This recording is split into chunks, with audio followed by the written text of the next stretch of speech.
Donc, ben, j'ai placé du coup les résultats obtenus sur un graphique. Voilà. Donc là, on voit le graphique de l'évolution de la moyenne en fonction du taux d'erreur. Donc là, on voit que c'est notre 1 pour 500 ici. Ouais, ouais, ouais. 1 pour 500 qui est là, hein, le 500. Bah, il y a 255 rapports, comme on a dit. Et puis là, voilà, pour 1000, pour 2000, 2500, ben, pour les autres que j'ai fait, quoi. Et donc, ben, on Ouais, voit ouais. que notre courbe, du coup, qu'on pourrait dessiner, elle aurait la forme de AX puissance moins B. Voilà. Mais ça, voilà, on passe. Mais en gros, ça nous permet de déterminer une courbe. Voilà. Et une fonction, donc là, une fonction de cette courbe, qui est celle-ci. Donc, grâce à ça, on va pouvoir déterminer, en remplaçant le X par le taux d'erreur, le nombre moyen de rapports significatifs qu'on est censé obtenir.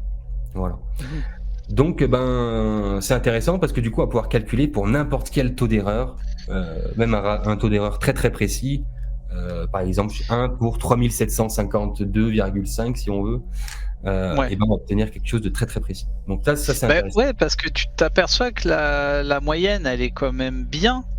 C'est ça? Voilà, donc là, tout ce que ça veut dire simplement, c'est que mes tirages aléatoires sont corrects, performants, etc. Ouais, ouais, ouais.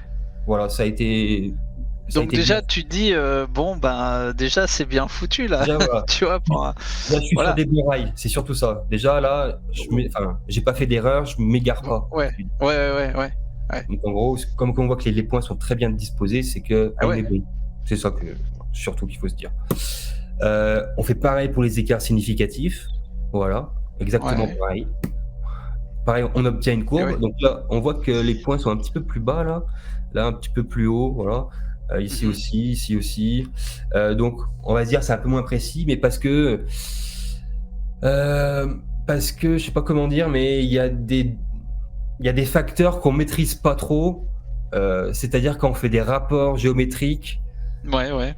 étant donné les valeurs significatives que j'ai sélectionnées, eh ben, c'est un peu difficile à expliquer, mais en gros, si on prend 3 lieux, A, B, C, Mmh. si AB, ça fait 3 sur 2, BC, ça fait, je dis n'importe quoi, 4 sur 3, et ben, du Ouais. coup, l'autre, c'est censé faire, 4 sur 2, quoi. Enfin, voilà, vous m'avez compris. Mmh. Donc en gros, il y a des choses comme ça, il y a des paramètres comme ça qu'on maîtrise pas trop. C'est pour ça qu'il y a une petite différence, et puis peut-être qu'il y a d'autres paramètres que j'arrive pas à percevoir, et je pense que c'est surtout ça aussi. Ouais. Quoi qu'il en soit, ça nous permet quand même de tracer une courbe assez fiable, voilà, quand même. Heu, voilà. Ouais, ouais. Voilà, ça reste quand même fiable. Voilà, c'est ce que je voulais dire. Donc voilà les 2 fonctions qu'on obtient. Ça nous permet du coup sur Excel de rentrer une formule, voilà. Donc pas la peine de chercher à comprendre, pour ceux qui connaissent pas Excel. Mais en gros, ça va être pour calculer la probabilité. Donc bah, ça va nous remplir un tableau, le logiciel va nous remplir un tableau, calculer les probabilités à chaque fois, et cetera, et cetera. Parce qu'il va lui-même détecter les rapports significatifs, et cetera. Mais bon, tout ça, vous le verrez, je vous montrerai après. Et donc, au bout du compte, ça va nous sortir un graphique. Voilà. Donc là, bah, c'est le graphique de l'évolution du taux de probabilité, si vous voulez, par rapport au taux de précision. Donc, pour vous le commenter un petit peu, ici, on voit qu'on a un très gros pic. Donc, Mmh. c'est-à-dire que ici, voilà. Oui, tu veux dire quelque chose, Hervé? Non, non, vas-y, vas-y, vas-y. Vas-y, Pardon. vas-y. Et du coup, là aussi, on a un très gros pic. Donc ici, on voit que pour pour un taux d'erreur de 1 sur 3752, on obtient 61 rapports significatifs et on avait une chance sur 27 139 d'en obtenir autant. Voilà. Donc, c'est ça que nous permet de faire le logiciel, de nous sortir cette courbe-là. Et donc, on voit bah, pour OK, chaque taux d'erreur, le taux de probabilité qu'on a, quoi. Donc là, on voit OK. pour ce taux d'erreur-là, on en a 34, etc. Donc voilà, ça c'est l'objectif du logiciel. Donc OK. bah, là, on peut dire déjà que c'est déjà intéressant quand on voit des chances comme ça, mais bon, on va en parler encore pour évaluer la pertinence, de ça. Donc voilà. Donc avant de s'intéresser, voilà, à quels sont ces rapports significatifs obtenus, donc ce qui serait intéressant de voir, donc c'est plein de configurations possibles en fait. en enlevant la structure de Richard, en enlevant l'Atlantide par exemple, ou bien on pourrait enlever aussi d'autres sites, en rajouter d'autres, changer les valeurs significatives. On pourrait s'imaginer faire plein de choses, voilà, pour essayer de retrouver ce fameux, je sais pas, ce fameux système, je sais pas comment dire, mais bon. Donc, je vous propose d'essayer de faire ça avec des sites aléatoires sur la planète, par exemple, avant, pour tester un peu la pertinence de mon outil. Donc là, j'ai sélectionné des McDonald's, par exemple. Donc, a priori, D'accord. c'est les plus grands McDonald's du monde, mais j'ai quand même quelques doutes, voilà, par rapport au site sur lequel j'ai trouvé cette information. Donc là, je vous propose, voilà, donc toutes les coordonnées de Voilà. ces lieux. Donc là, mon logiciel, il va me calculer toutes les distances entre ces lieux, malgré qu'en fait, les distances vont pas être réelles. Parce que quand on fait des tirages aléatoires avec mon logiciel, le problème, c'est que la Terre, c'est pas une sphère parfaite. Moi, la méthode que va utiliser mon logiciel pour calculer ces distances, lui, il croit que la Terre, elle est parfaite. Donc, si on applique ça sur Google Earth, on va voir que c'est pas tout à fait les mêmes dimensions, enfin les mêmes distances. Mais bon, c'est surtout un prétexte, si je puis dire, voilà, pour faire des tirages aléatoires. Mais de toute façon, alors bon, ouais, c'est peut-être des questions que je te poserai à la fin. Je les réserve pour la fin parce que c'est incroyable. Ça marche.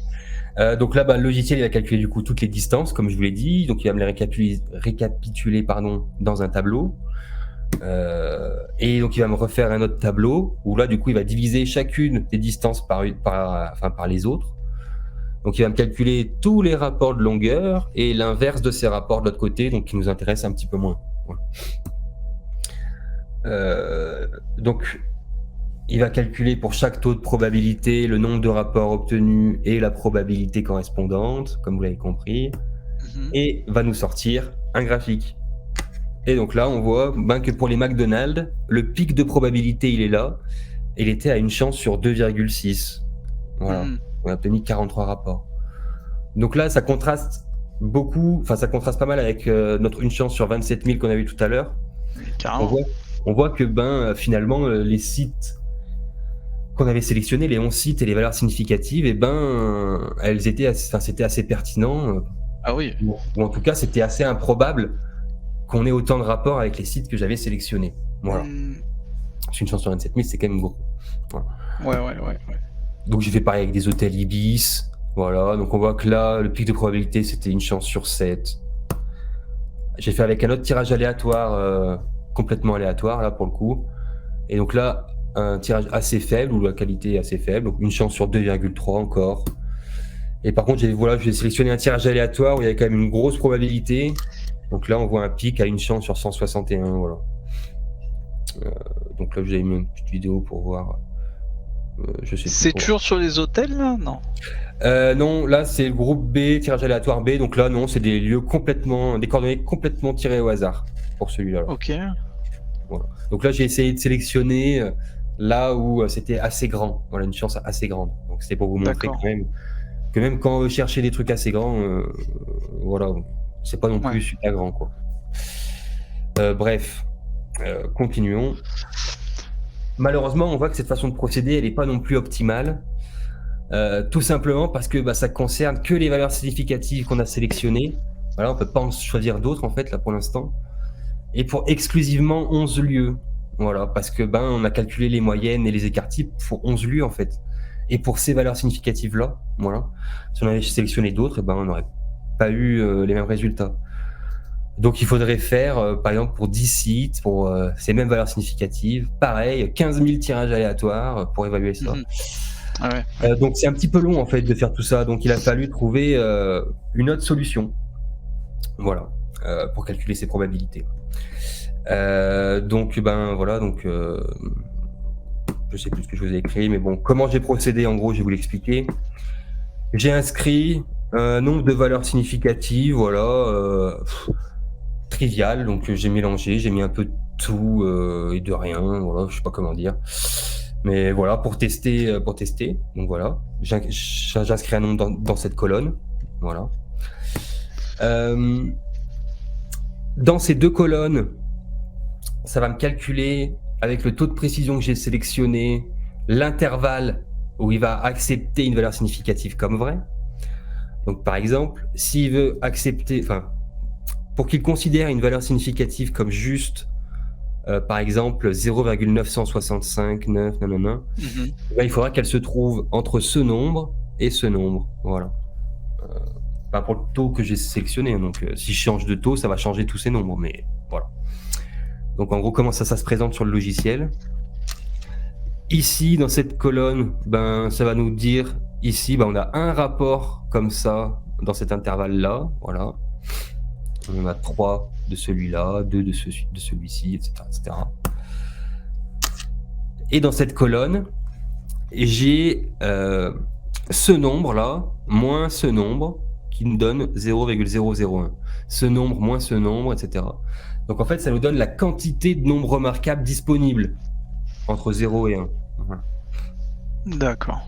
Donc grâce, en fait, donc là c'est un petit peu plus compliqué, je suis désolé, mais c'est pour expliquer.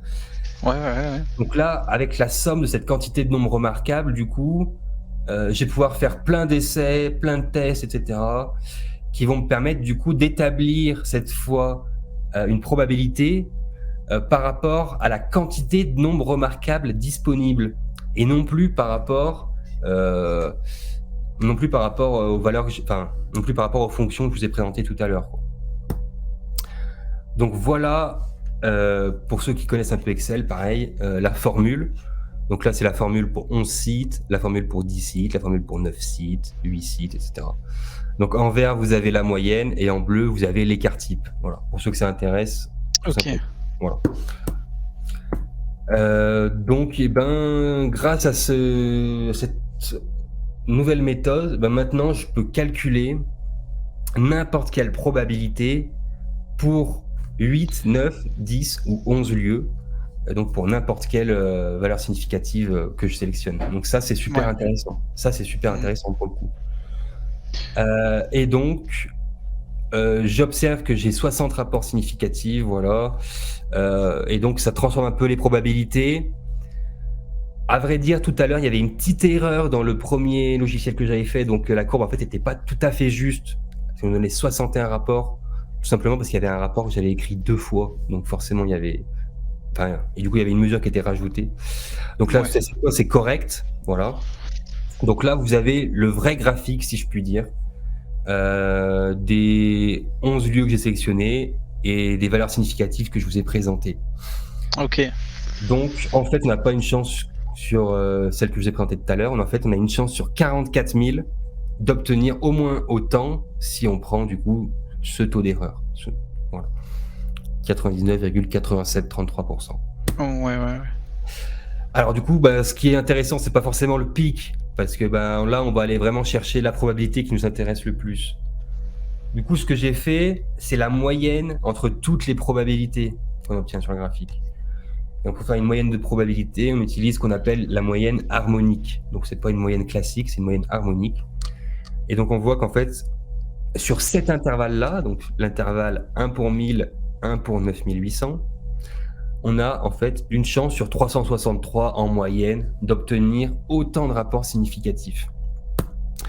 Et si on avait pris d'autres intervalles, comme par exemple 1 pour 2500, 1 pour 5000, la moyenne aurait été différente. Voilà. Si on en prend un autre, la moyenne est encore différente. Voilà. Donc, nous, ce qu'on va vouloir savoir, c'est si la moyenne qu'on obtient, donc une chance sur 363, est-ce que c'est pertinent ou est-ce que c'est pas pertinent? C'est ça qu'on veut savoir. Donc, en statistique, on considère un résultat comme ayant défié le hasard si celui-ci est supérieur à mu plus 3 sigma. Alors, mu, en fait, c'est la moyenne, sigma, c'est l'écart type. Voilà, tout simplement. D'accord.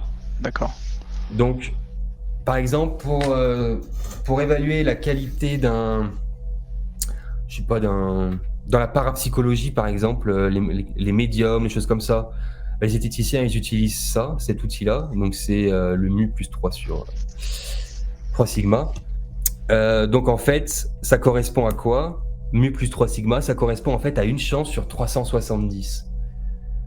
Donc, en fait, en parapsychologie en tout cas, mais en statistique de manière globale, même si ça change en fonction des domaines dans lesquels on se trouve.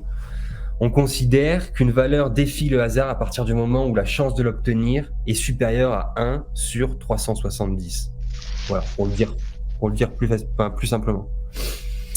Donc, nous, on avait obtenu, du coup, 1 pour 363. Donc, on flirte, si je puis dire, avec SNU plus 3 sigma. Voilà. Donc, si on était extrêmement rigoureux, on dirait que ça va pas, puisque c'est en dessous. Ouais. Mais après, voilà, si on change d'intervalle, on passe au-dessus. Donc, voilà, c'est quand même intéressant. Ah ouais. Et donc, si par exemple, on prend la précision maximale, le pic de probabilité, donc le taux de précision c'était à 1 pour 3752 du coup. Ouais. On peut tracer du coup la courbe de Gauss, etc., qui se rapporte au taux de probabilité. Donc en gros, si on se cale sur ce taux de probabilité, qu'on fait des tirages, si on se cale sur ce taux de précision et qu'on fait des tirages aléatoires, en moyenne, on va obtenir, là, je sais pas combien c'est, parce que c'est pas marqué, ça doit être 37 à quelque chose comme ça, 36, 37. Ouais. En moyenne, on doit en obtenir 36, 37 valeurs significatives, donc des fois on obtiendra 34, donc on sera ici. Des fois on obtiendra 21, donc on sera ici. Ouais. Des fois 40, donc on sera ici, etc. Donc nous, à ce pic de probabilité, on en obtient donc 60, voilà. Et donc on est ici, au-delà des 3 sigma, voulu par les zététiciens, entre guillemets. Voilà. Ok. Donc, on peut conclure que ça défie les probabilités, tout simplement. Alors, 3 raisons font que ce constat sera considéré comme non rigoureux. Donc la première, forcément, c'est la sélection des valeurs significatives. La deuxième, c'est la sélection des lieux. Et la troisième, c'est l'absence de source contextuelle qui nous permet de replacer ça dans un cadre historique. Donc, tant qu'à faire, je me suis dit autant s'amuser, c'est-à-dire continuer à faire de la recherche alternative. Voilà. Parce que ça ne veut pas dire pour autant que ce que je présente, c'est faux. Voilà. Donc, en l'occurrence, c'est absolument vrai, puisque c'est des statistiques. Donc, c'est absolument vrai ce que je présente. Bien sûr. Mais on peut dire que la conclusion où je dis que c'est une volonté humaine d'avoir positionné ça on peut encore peut-être pouvoir me le reprocher pour les personnes extrêmement scientistes, si je puis dire. Donc, écoutez, on va s'amuser quand même, on va continuer, on va approfondir tout ça. Et donc, on pourrait se demander, déjà pour commencer, quels sites sont plus importants que les autres. Et donc, j'ai fait plein de tests en enlevant du coup, une fois j'enlève la structure de Richat, ou alors j'enlève la pyramide de Khéops ou Baalbek, etc. Et donc, ma moyenne de probabilité de mon graphique, elle va évoluer. Voilà, mon graphique, ce sera plus du tout le même, puisque mon nombre de valeurs va changer. Et puis en plus, on est dans 10 sites, on n'est plus sur 11 sites, etc. Donc voilà, tout va changer. Donc mon logiciel, par contre, lui, il sait très bien faire la différence entre tout ça. Il me calcule ça correctement. Et donc, il va me dire que si j'enlève la structure de Richat, j'aurai une chance sur 56 d'obtenir autant de rapports significatifs. Donc, beaucoup moins. Si j'enlève Khéops, j'aurai une chance sur 189 d'obtenir autant de rapports. Donc, encore moins. Et par contre, si j'enlève Baalbek, là, je vois que j'aurai beaucoup plus de chances d'obtenir des rapports significatifs. En tout cas, qu'il était encore plus impossible d'en obtenir autant. Voilà, je sais pas comment dire, plus improbable. Voilà, c'est ça qu'il faut dire. Et en plus, on voit qu'ici que le pic de probabilité, si j'enlève Baalbek, le pic, il est à une chance sur 145 000. Donc, je sais plus à quel taux de précision c'est, mais voilà, c'est quand même très important. Ouais. Je vois que si j'enlève le pôle sud, par contre, alors là... Là, c'est une chance sur 3776. Donc, je vous rappelle que ce 3776, c'est la moyenne de l'ensemble des probabilités. Et le pic de probabilité, il se trouve à une chance sur 2 650 000. Donc là, tout doucement, on commence à se rendre compte qu'on ferait peut-être bien d'enlever le pôle sud, finalement. Voilà. Ouais. Donc, on peut faire un classement, du site le plus important au site le moins important, compte tenu des valeurs significatives que j'ai renseignées. Et on voit que Angkor Wat, finalement, c'est le site qui est au cœur. En tout cas, c'est le site le plus important dans ce maillage. Et on voit que la structure de Richat arrive qu'en 3e position. Donc, ça infirme un peu l'hypothèse que je faisais au début en disant que la structure de Richard est vraiment au cœur de ce système. Donc là, on voit que pour les valeurs que j'ai sélectionnées, non, en tout cas. Mais on verra plus tard que finalement, peut-être que si. Donc, enlevant le pôle sud, du coup. Et donc voilà le graphique qui se rapporte, du coup, à 10 lieux, le taux de probabilité, voilà, etc. Donc, on voit que le pic, il est là. Voilà. On obtient 44 rapports significatifs pour ce taux d'erreur-là. Et on a une chance sur 3 622 000. Voilà. Et donc la moyenne, une chance sur 3778, comme on a dit juste avant. Voilà. Donc là, déjà, on commence à rentrer un peu plus dans l'improbable. Voilà. Ouais. Donc si j'enlève encore VAT, du coup, le site qui est assez important, alors là, on voit que tout s'effondre. Notre pic de probabilité, il est plus qu'à 1 sur 163. Et on n'a qu'en fait qu'une chance sur 12 d'en obtenir autant. Donc en fait, si on regarde un peu, ça peut ressembler un peu à notre graphique qu'on a eu tout à l'heure sur un tirage aléatoire quand même, avec beaucoup de valeurs. Mais bon, c'est pas très pertinent du coup. Donc encore VAT est extrêmement important dans ce système. Et donc là, je vous propose d'enlever du coup les 3 sites les moins importants. Donc il s'agit du pôle sud de Baalbek et du Vatican. Et là, du coup, on défie absolument toutes les lois de la probabilité. Puisque si on prend ce taux d'erreur-là, on obtient 26 rapports significatifs. Eh bien, on avait, tenez-vous bien, une chance sur 140 000 milliards d'en obtenir autant.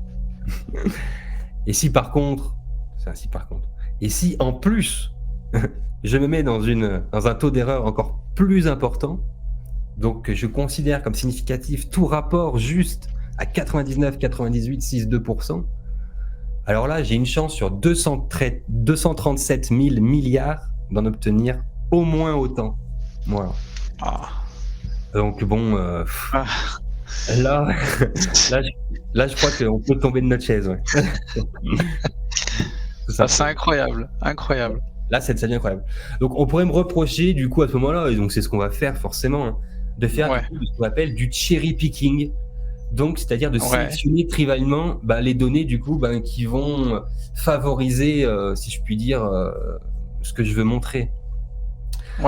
Donc effectivement, je fais du cherry picking, mais moi, j'évolue, si je puis dire, dans une méthode alternative, donc avec une absence de méthode, si vous voulez.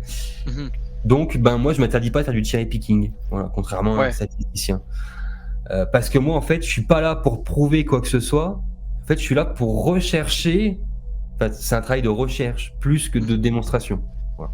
Je suis là pour rechercher quel site est important et quel site ne l'est pas. Du coup, donc là, je me dirais Baalbek et le Vatican, j'ai envie de les enlever aussi.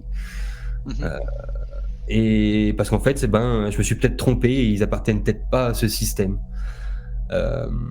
Voilà, tout simplement. Donc moi, le but, c'est essayer de déterminer aussi après, dans un second temps, quelle valeur significative on va utiliser, etc. Donc le but, c'est d'augmenter au maximum mes probabilités, si je puis dire. Ouais. Ou pas. Mais en tout cas, voilà. Donc là, la moyenne harmonique, c'est une chance sur 8557. Donc pour cet intervalle-là, le plus grand. Et si on change d'intervalle, qu'on prend 1 pour 5000, 1 pour 8000, qu'on fait la moyenne des probabilités, on a quand même une chance sur 2,5 milliards. Donc même en faisant la moyenne sur un certain, quand même, un bon intervalle, je trouve. 5000, c'est là. 8000, c'est là. Donc ça fait quand même un bon intervalle. Même si forcément, plus on se rapproche et plus ça s'étire. Donc en fait, moins c'est proche. Mais bon. Voilà, ça reste quand même un bon intervalle. Ouais. Alors, qu'est-ce que représente ce 237 000 milliards là? Parce que c'est un nombre tellement important qu'on a du mal à se le représenter. En gros, si on réalise un tirage aléatoire de 8 points, comme on l'a fait, et qu'on faisait ça toutes les secondes, voilà, donc en gros qu'on appuyait sur la touche espace toutes les secondes pour faire un tirage aléatoire, il nous aurait fallu attendre en moyenne 125 000 ans pour obtenir 18, donc au moins 18 rapports significatifs. Donc en considérant les valeurs significatives du groupe 1, bien sûr. Donc pour ce taux d'erreur là, voilà, 1 pour 7 000. Donc, ben, si vous voulez essayer, vous pourrez avec mon logiciel. Du coup, bah, ah oui, donc quand même, je vais rappeler que ce qu'on vient de montrer là, donc c'est une chance sur voilà, bah, ça tient absolument pas compte des autres facteurs qui forment bah, la logique que je vous ai montré au tout début de l'émission. C'est-à-dire bah, l'utilisation des coudées royales, la création des modules en double carré ou en carré, etc. Donc là, on est en train d'étudier que un aspect de ce que de ce que je présuppose au début. Hein. On n'a pas encore parlé de toutes les unités de mesure, on n'a pas encore parlé de tout ça. Hein. D'accord. Voilà. Oui, ok. Mais ça veut pas dire que c'est pas possible. Enfin, tu vois ce que je veux dire? C'est-à-dire là pour le moment on n'en parle pas, mais ça veut pas dire que c'est pas possible. Ça ne veut pas dire que c'est impossible. Comme je vous l'ai Voilà. dit au début de l'émission, absolument rien n'est impossible. D'accord. Et en Ok. statistique, on le voit encore plus. C'est pas parce qu'on a une chance sur 237 000 milliards ben, que ça n'arrivera pas. La preuve, ça arrivera une Oui, d'accord. fois tous les 125 000 ans. Non, mais Donc, parce que je sais que tu es partisan du maître, etc. Et je pense comme toi, hein, Yann. Mais bon, on va voir par la suite, mais on va voir s'il y a un rapport. Enfin, tu vois ce que. on, Enfin, bon, on va voir. Alors, avant qu'on fasse quelque chose de plus rigoureux, du coup, et en ouais, intégrant, du coup, bah, les unités de mesure égyptiennes, de la kiné égyptienne ouais, que je présuppose, bah, je oui, vous propose d'aller voir à quoi ressemble ce fameux logiciel que je vous parle depuis tout à oui. l'heure. Donc, allons le tester. Donc voilà, donc vous allez arriver sur cette page, donc l'Atlantator 4.1, parce que du coup, bah, il y a eu plusieurs versions avant pour pouvoir Ah, arriver à ce que je vous propose aujourd'hui. Donc il est encore voué à évoluer, parce que là, du ouais, coup, on peut faire qu'entre 8, enfin, on peut tester que entre 8 et 11 sites. Moi, j'aimerais qu'on puisse le faire avec le nombre de sites que l'on souhaite. Si on veut en mettre ouais. 500, 1000, 2000, ça serait le top. Et- Et avec le nombre de valeurs significatives qu'on souhaite, là, c'est limité à 73 valeurs significatives. Donc, aussi, voilà, j'espère qu'à l'avenir, on pourra en mettre autant qu'on veut, etc., etc. ah, Donc, ben, je vous présente brièvement comment ça fonctionne. Donc voilà, donc vous avez plusieurs onglets en bas, l'accueil, l'attentator, convertisseur, notes, avec les coordonnées, et plein d'autres onglets qui vous seront absolument pas utiles. Voilà. Donc le premier, c'est l'accueil. Donc là, c'est là d'où tout part et d'où tout arrive finalement. Donc il faut que vous renseigniez l'ensemble de vos sites et de vos distances. Voilà. Donc là, j'ai mis tous mes sites, tous mes distances entre chaque site, tout simplement. ouais, Je renseigne le nombre de sites que j'ai inscrits. ouais, On est ouais. obligé pour que le logiciel il comprenne bien là où on veut en venir. Voilà. On indique le taux de précision qu'on souhaite. Voilà. Donc là, bah, je vous ai mis pour le pic de probabilité volontairement. Voilà. Ouais. Et donc on voit bah, que pour ce type de probabilité-là, bah, on a du coup une chance sur 44 104. Ça va nous calculer tout seul. Ce Si je mets par qu'on exemple, a vu tout à l'heure. Hein. c'est ça. Si je mets par exemple bah, 1 pour 1000, là je vois que j'obtiens 164 rapports significatifs et que j'avais en fait une chance sur 100 d'en obtenir autant. Voilà. Si je mets 4090, voilà, bah là je vois que j'avais une chance sur 11 500. Voilà. Ouais. Et donc donc là on clique sur 11 lieux en fait, voilà, et ça nous fait pardon, euh, la courbe des probabilités. Voilà. Ouais. Ok. Donc celle que je vous ai montrée. Donc par exemple, on pourrait enlever le pôle sud, du coup. Alors pour pouvoir modifier de toute façon cette feuille, on va déjà ôter la protection de la feuille, voilà. Donc là, il faut faire gaffe. Il faut changer les valeurs que pour les cases qui sont jaunes, tout simplement. Ouais. Donc là, ce que je vous propose, c'est d'enlever le pôle sud. Voilà, parce on a vu que ça nous intéresse pas. Donc je vais l'enlever. Je vais dire que du coup maintenant j'ai plus que 10 sites. Ouais. Voilà. Donc là on voit déjà que la probabilité a changé. Notre graphique s'est pas mis à jour. Donc là on va bien lui repréciser qu'on a 10 lieux. Voilà. Et là il est à jour. D'accord. Et donc là voici, si je puis dire, le graphique. Voilà. Donc ici il va nous calculer la probabilité moyenne sur cet intervalle.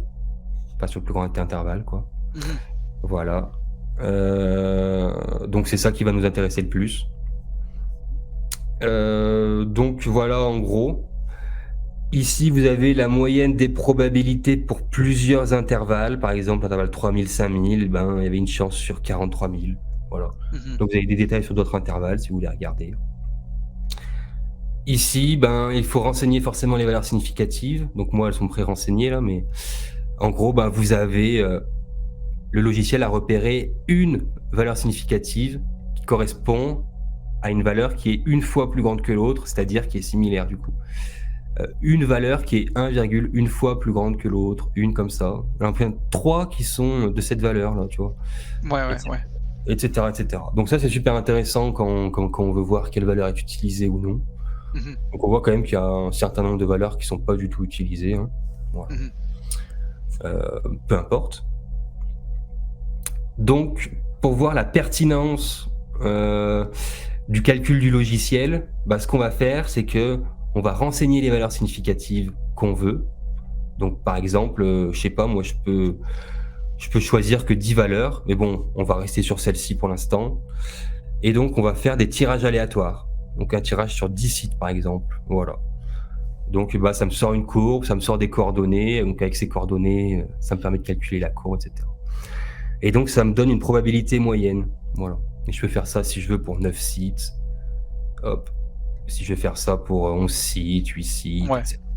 Voilà, ça me calcule à chaque fois. Donc là, l'idée, pour vérifier si ben, les valeurs significatives que vous avez renseignées, elles sont pas trop minimales ou que le nombre de sites... enfin, là, ça marchera pas. Mais en gros, voilà, si vous voulez vous assurer que le logiciel marche, ben, tout ce que vous avez à faire, c'est inscrire. Donc là, on va appuyer sur 11 sites. Donc on obtient une chance sur 93. Et donc dans la colonne 11 sites, là, vous pouvez marquer 1,93. Voilà. Vous appuyez sur Entrée. Et donc là, vous obtenez 1,98. Et donc vous faites 1,98. Voilà. Et vous faites plein de tirages aléatoires comme ça. Ça va vous calculer un indice de confiance. Donc ici, on voit que l'indice de confiance pour les 11 sites, il est de 1,04. On peut faire pareil pour 10 sites et renseigner plein de valeurs, comme j'ai fait là. Et donc, ça va nous sortir un indice de confiance qui est de 1,02 et l'indice de confiance total, donc qui est quasiment de 1. Donc l'idée, c'est que plus il est proche de 1, et plus l'étude que va faire notre logiciel va être pertinente, tout simplement. Voilà. En gros, c'est à ça que ça sert. Et puis pour s'amuser aussi, pour qu'on puisse visualiser comment, bah, avec le hasard, ça peut se comporter. Tiens, là, regarde 8 sites. Ouais. Là, c'est extrêmement faible. Tiens, d'ailleurs, c'est rare qu'on en trouve un aussi faible, mais bon. Voilà, là, jusqu'à une chance sur 25, tiens, les pics, comme ça. Puis on pourrait faire ça plein de fois. Voilà. Donc on pourrait regarder en détail, donc dans l'onglet Atlantator, quelles sont ces valeurs significatives. Donc, il va nous calculer par rapport au taux de précision renseigné. On va le mettre un petit peu plus bas, comme ça en sélectionnera plus. Là, ça va sélectionner 116. Voilà. Et donc, on retourne dans Atlantator. Hop. Et donc là, en vert, donc on va zoomer dans le tableau. Vous voyez, il y a un tableau avec plein de valeurs. Et donc, en vert, ça va nous surligner toutes les valeurs significatives. Donc là, il nous repère, par exemple, ici, on voit un 2. Donc, on voit que la distance pyramide de Khéops, mausolée de l'empereur Qin, elle est 2 fois plus grande que la distance pyramide de Khéops, Stonehenge. Voilà. Là, on voit que Baalbek, Stonehenge, c'est quasiment la même que Khéops, Stonehenge, etc., etc. Donc voilà à quoi ça sert. Donc c'est assez utile après pour voir dans le détail. Donc je vous parle un peu de tout, comme ça chacun sera en mesure de pouvoir l'utiliser lui-même pour pouvoir faire ses recherches. C'est ça le but. Donc voilà, donc ça reprend ce qu'on avait inscrit dans l'accueil, les données, etc. Ouais. Ça nous calcule tout. Là sur cette page, après on n'a rien besoin d'inscrire, hein. Ça se calcule tout seul. Là. Donc ça nous donne le maximum de probabilité, le minimum, sur plusieurs intervalles, là, comme dans l'accueil, le probabilité pour ce taux de précision, le nombre de rapports obtenus.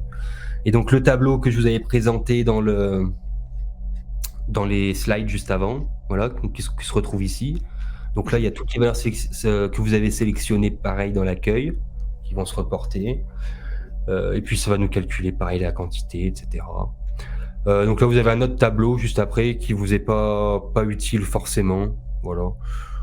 Vous pouvez regarder si ça vous intéresse, mais c'est pas forcément utile. Voilà. Donc ça, c'est une première chose. Donc si vous voulez, là, il y a un générateur de distance. Donc si vous voulez mettre des coordonnées pour calculer les distances, tout simplement. Donc comme vous savez, ça calculera pas exactement les bonnes distances, hein, c'est surtout un prétexte pour pouvoir faire des tests aléatoires. Et puis vous pouvez exporter les distances, donc si vous cliquez là, ben, ça va exporter les distances ici. Donc ça va supprimer toutes les données, donc voilà. Donc l'idée c'est de les noter quand même toutes ces données dans Notes pour pas les perdre. Donc ben là, vous voyez, j'ai noté toutes mes distances au cas où, c'est pour pas les perdre. Et puis là, si je veux, je peux en inscrire d'autres si je veux pas les perdre non plus. Voilà. Donc là, j'ai noté, par exemple, dans mes notes, plusieurs sélections de valeurs significatives. Donc là, il y a 2 présélections. Là, vous pouvez faire la vôtre si vous voulez. À l'avenir, je ferai un bouton là pour... Vous avez juste à y cliquer dessus pour que ça puisse l'exporter directement là. Voilà. Sinon, après, vous faites tout simplement copier-coller. Hein. Voilà, donc je vous en ai mis d'autres. Là, j'ai mis donc les rapports en nombre entier. Donc tous les rapports entre 10 et 1. Voilà. Donc 10 sur 1, 10 sur 2, 10 sur 3, blablabla. Donc ils y sont tous. Donc c'est ça qu'on va étudier juste après. Voilà. Je vous ai rajouté un convertisseur. Donc là, ça va reprendre toutes les mesures qu'on a mis dans l'accueil. Puis ça va nous les convertir du coup en coudées royales. Voilà, toutes les distances en coudées. Voilà, toutes les distances en pied, toutes les distances en empan, en palme et en paume. Voilà. Donc c'est avec ça aussi qu'on va pouvoir se référer pour voir s'il y a des corrélations entre l'unité de mesure employée et le rapport significatif obtenu. Donc ça, vous le verrez plus précisément juste après. Mais en gros, voilà ce qui nous permet de faire le logiciel. Voilà où ça nous mène, quoi. Donc on peut faire plein d'autres tests, hein. Si je veux enlever Balbec, voilà. Donc là, hop. Et le Vatican, tout simplement, je les enlève. Tac. Voilà. Et donc j'ai fait avec les valeurs significatives. Voilà. Donc là on n'a plus que 8 lieux. Je clique sur 8. Alors là. Hop. Alors il faut peut-être que je clique sur le 9 avant. Ouais, quand le 8 il bug, il faut cliquer sur le 9 avant et après sur le 8. Ouais. D'accord. Bon, excusez-moi. Là c'est la petite subtilité du. Voilà. Donc le 8 bug un peu, il faut faire d'abord un autre et puis après on clique sur le 8. Donc là on voit qu'avec ces valeurs significatives, si on prend les 8 lieux les plus importants, donc on retrouve le graphique que je vous avais présenté dans le... Ouais, c'est le même. Hein. C'est le même, voilà. Donc tout simplement. Donc là, ce qu'on pourrait faire du coup, maintenant qu'on a les sites définis, qu'on a enlevé les 3 moins importants, parce qu'ils ne nous intéressent pas en fait, on va changer les valeurs significatives et on va prendre des groupes logiques de valeurs. Voilà. Donc là, hop, on efface. Donc là, il n'y a plus aucune valeur. Et on va prendre les rapports en nombre entier. Alors là, malheureusement, hop, on va faire commande C. Hop, commande V. Voilà. Donc là, hop, on va prendre les valeurs uniquement. Donc là, on aura des nombres qui vont être les mêmes. Donc l'idée, c'est qu'il faut les enlever. On va trier les valeurs pour les mettre dans l'ordre croissant. Je vais supprimer les doublons. Voilà. Hop. Désolé, ça prend un petit peu de temps, mais comme ça, on va pouvoir voir les résultats que ça nous donne. Tac. J'ai rien oublié, a priori non. Voilà. Donc, on va retrier les valeurs. Ah, si j'ai oublié un. Hop. Voilà. Là, a priori, on est pas mal. Et donc là, on voit qu'on utilise du coup un groupe logique de valeurs significatives, donc notre ensemble de rapports en nombre entier de 1 à 10. Donc on pourrait se poser la question, est-ce que les anciens ont bâti finalement ce système à partir des des rapports en nombre entier comme ça. Donc là, on voit que si on sélectionne un taux de précision de 1 pour 1000, on obtient 23 rapports. Alors, est-ce que je suis bien sur 8? Non. Alors là, le problème, c'est que le nombre de sites n'est pas bon. On a 10, on en a 8. Hop, voilà. Donc là, voilà, on voit que pour un taux de précision de 1 pour 1000, on obtient 23 rapports significatifs, alors qu'en moyenne, on doit en obtenir 14. Donc on a quand même une chance sur 270. Ah ouais. Donc déjà là, on peut se dire que c'est assez étonnant parce que là, on n'est pas allé chercher les valeurs significatives qu'on souhaite. On a inscrit un groupe logique de valeurs qui a priori en plus serait le plus pertinent parce que des rapports en nombre entier, c'est a priori c'est comme ça qu'on construit n'importe quel édifice ou n'importe quelle maison. C'est plus facile. C'est plus facile pour tout en fait d'utiliser des nombres entiers. Donc bon, en plus ça paraît assez pertinent d'utiliser cette liste de valeurs. Donc une chance sur 270 déjà ça me parle et donc on pourrait changer les taux de précision pour voir comment ça varierait ou aller voir directement mais je pense qu'il doit être bon là, aller voir directement voilà le graphique qui s'y rapporte. Et donc là on voit qu'on a un pic ici à 4100 à une chance sur si je me trompe pas 2 940 000 quoi. Voilà. Donc là, ça calcule les probabilités toutes les tranches de 50. Donc ça va par exemple, là vous voyez le point d'avant c'est 4050, là c'est 4100. Donc si on voulait aller voir le pic de probabilité exact, ce qu'on ferait, c'est qu'on irait à 4100. On verrait qu'on obtient 11 rapports significatifs alors qu'on est censé en obtenir 3 en moyenne. Donc on va mettre 4111 par exemple. Voilà, on obtient toujours 11. Donc même en augmentant un petit peu, on a toujours le même nombre. On peut faire 130, donc on voit qu'on en a un de moins. Donc en fait, là on a dépassé le pic. Donc il est peut-être à 4115. Non, il est en dessous. 4113. Non, il est en dessous. Alors c'est 4112. Voilà, donc là c'est notre pic de probabilité à 4112. D'accord. Donc au lieu d'en obtenir 3, on en a obtenu 11. Donc on va aller voir qu'est-ce qu'on a obtenu, parce que là du coup ça m'intéresse fortement. On a une fois pas chacun des rapports, mais une fois ces rapports. Il n'y en a aucun qu'on a deux fois d'ailleurs. Donc ce que je vous propose maintenant, ça va être d'aller voir dans le détail chacun de ces rapports pour voir si dans ces rapports-là, on peut l'approfondir avec les unités de mesure égyptiennes, comme je voulais présupposer au début de l'émission. Ouais. Donc on va faire un bilan de ce que je viens juste de vous proposer. Alors oui, mince, pardon. Là, voilà.